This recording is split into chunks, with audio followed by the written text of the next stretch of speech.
দর্শক, দীর্ঘদিন বন্ধ থাকার পর মাঝে ৩ দিনের জন্য হিলি স্থলবন্দর দিয়ে পেঁয়াজ আমদানি শুরু হয়েছিল, সেটি আবারও বন্ধ হয়ে গেছে। এই বিষয় নিয়ে আরও বিস্তারিত কথা বলতে আমাদের সাথে যুক্ত হচ্ছেন আমাদের সহকর্মী সামিউল ইসলাম আরিফ। আরিফ, পেঁয়াজ আমদানি বন্ধ হওয়ার যে কারণ সেটি নিয়ে ব্যবসায়ীরা কি বলছেন, কি সর্বশেষ পদক্ষেপ দেখছেন সেখানকার? ফয়সাল, ধন্যবাদ আপনাকে। আপনি জানেন যে দেশের বাজার বেশ কিছুদিন থেকে পেঁয়াজের বাজার অস্থিতিশীল হওয়ায় কিন্তু সরকার গত 14 আগস্টে পেঁয়াজের আইপি অনুমোদন দেয়। এরপর থেকে গত 17 আগস্ট থেকে হিলি স্থলবন্দর দিয়ে কিন্তু পেঁয়াজ আমদানি করেন আমদানিকারকরা। এরপর গত 19 আগস্ট থেকে পেঁয়াজের আইপি দেওয়া বন্ধ করে দেয় সরকার।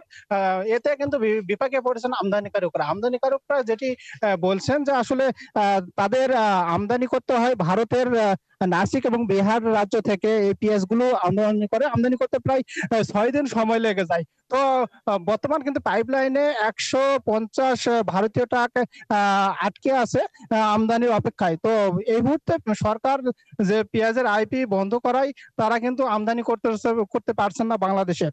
তারা যেটি বলছেন যে যেহেতু পেঁয়াজ একটি পচনশীল দ্রব্য, এটি যদি বাংলাদেশে আমদানি না করা হয় সেক্ষেত্রে কিন্তু পেঁয়াজগুলো পচে যাবে, আর যার কারণে তারা কিন্তু ক্ষতিগ্রস্ত হবেন। তারা যেটি বলছেন, সরকারের কাছে তারা একটি দাবি জানিয়েছেন যে আসলে যদি ভারত থেকে যে পেঁয়াজগুলো আছে সেই পেঁয়াজগুলো আগামী 3 দিন সময় দেওয়া হয়, 3 দিনের মধ্যে পেঁয়াজগুলো আইপির মাধ্যমে আইপি অনুমোদন দিলে সেগুলো বাংলাদেশে আমদানি করতে পারবেন এবং সেগুলো বাজারজাত করতে পারলেন, তাহলে দেখা যাচ্ছে দেশের বাজারে পেঁয়াজের দামটা স্থিতিশীল থাকবে। তবে ফয়সাল, আমি যদি আপনাকে আরেকটি বিষয় জানিয়ে রাখি যে আসলে এই পেঁয়াজ আইপির বন্ধ ঘোষণার বন্ধর খবরে কিন্তু স্থানীয় যে খুচরা বাজার রয়েছে সে বাজারে কিন্তু পেঁয়াজের দাম কমতে শুরু করেছে। সামিউল ইসলাম আরিফ, ধন্যবাদ। বেশ কিছু তথ্য আপনার কাছ থেকে আমরা জেনে নিলাম। ধন্যবাদ সময়টুকু দেওয়ার জন্য। দর্শক, আমাদের সাথে যুক্ত ছিলেন সহকর্মী সামিউল ইসলাম আরিফ।